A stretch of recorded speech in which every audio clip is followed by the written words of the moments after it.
মুখে লেগে থাকার মতো স্বাদের একটা ভর্তা নতুন রেসিপিতে। আসসালামু আলাইকুম everyone, welcome back to my channel. আজকে তৈরি করে দেখাবো পটল খোসার ভর্তা। এটা খুবই মজাদার, একদম মগজের মতো অসাধারণ লাগবে। কেউ বুঝতে পারবে না এটা দিয়ে পটলের খোসা দিয়ে বানানো হয়েছে। তো এই জন্য লাগবে আমাদের পটলের খোসা। এটাকে আমি ধুয়ে পরিষ্কার করে সামান্য হলুদ দিয়ে সিদ্ধ করে নিচ্ছি। আর একটু তাজা থেকে মোটা করে ছিলকাটা চুলে নেবেন, তাহলে খেতে আরো ভালো লাগবে। তো এটাকে আমি সিদ্ধ করে নিয়েছি। এবার এটাকে ব্লেন্ড বা বেটে নেব, যে যেভাবে পছন্দ করেন।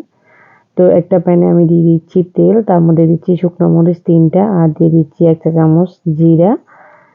এটা আমি ফোড়ন হিসেবে ব্যবহার করছি, আপনারা যে যেটা পছন্দ করেন। তো এরপর একটু ভেজে দিয়ে দিচ্ছি আমি হাফ কাপের মতো পেঁয়াজ কুচি। পেঁয়াজটা একটু বেশি দিতে হয়। দিয়ে দিচ্ছি 3-4টা রসুনের কুচি, আমি কুচি করে নিয়েছি। তারপর দিয়ে দিচ্ছি কয়েকটা কাঁচামরিচ, আমি ফালি করে নিয়েছি।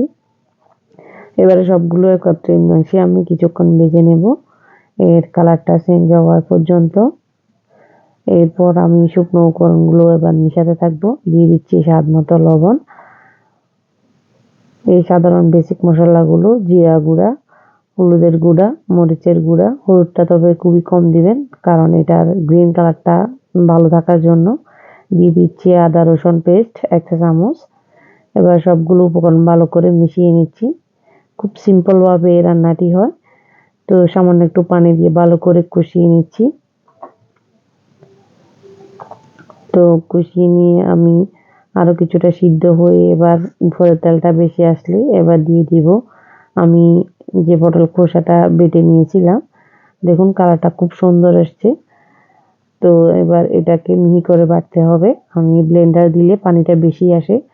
তো আমি গরম মশলাটা দিতে ভুলে গিয়েছিলাম, তার জন্য একটা আদা আর 2টা এলাচ দিয়ে দিয়েছি। তো এরপর দিয়ে দিচ্ছি পটলের খোসাগুলো, বাটাটা দিয়ে এবার ভালো করে নেড়ে চেড়ে আমি মশলার সাথে মিশিয়ে নিচ্ছি। এরপর যা আপনারা একটু চাইলে সরিষা বাটা দিতে পারবেন, তবে আমি যেহেতু সাধারণভাবে তৈরি করছি সরিষাটা দিচ্ছি না। তো এটাকে আমি প্রায় 6 থেকে 7 মিনিটের মতো রান্না করে নেব। এই পর্যায়ে আর কোনো পানি টানি দেব না। এবার তেলের উপর এভাবে ভাজতে থাকবো উল্টিয়ে পাল্টিয়ে, মিডিয়াম টু লো হিটে রেখে। হাই হিট করা যাবে না, তাহলে জলদি সিদ্ধ হওয়ার আগে এটা নিচ দিয়ে লেগে যেতে পারে। তো আমি উল্টিয়ে পাল্টিয়ে আরো কিছুক্ষণ রান্না করে পানিটা যখন শুকিয়ে আসছে, তখন এবার দিয়ে দিচ্ছি গরম মশলার গুঁড়া। এটা দিয়ে আমি আবারও নেড়ে চেড়ে নিচ্ছি। তো নেড়ে চেড়ে নিয়ে এবার আরো কিছুটা শুকিয়ে আসলে এবার দিব এখানে আরো একটা মজা করার জন্য দিয়ে দিচ্ছি একটা ডিম। আপনারা চাইলে 2-3টাও দিতে পারবেন, যে যেরকম পছন্দ করেন। তো আমি শুধু একটাই দিয়েছি, যেহেতু আমার পরিমাণটা কম।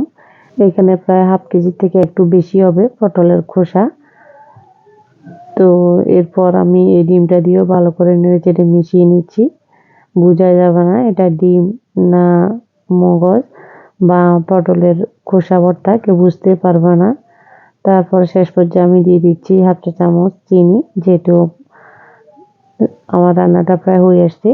এবার উল্টিয়ে পাল্টিয়ে ধনিয়া কুচি দিয়ে আমি এবার নামিয়ে নেব।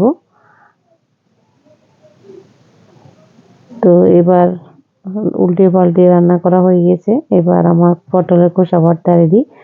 গরম গরম ভাতের সাথে, রুটি পরোটার সাথে সার্ভ করে নিন পটলের খোসা ভর্তার রেসিপি। আশা করি আপনাদের আমার রেসিপিটি ভালো লাগছে। ভালো লাগলে চ্যানেলটি সাবস্ক্রাইব করে দিবেন। যারা ফেসবুক থেকে দেখতেছেন একটা ফলো দিয়ে দিবেন। আজ এ পর্যন্ত, ভালো থাকুন, সুস্থ থাকুন, আল্লাহ হাফেজ।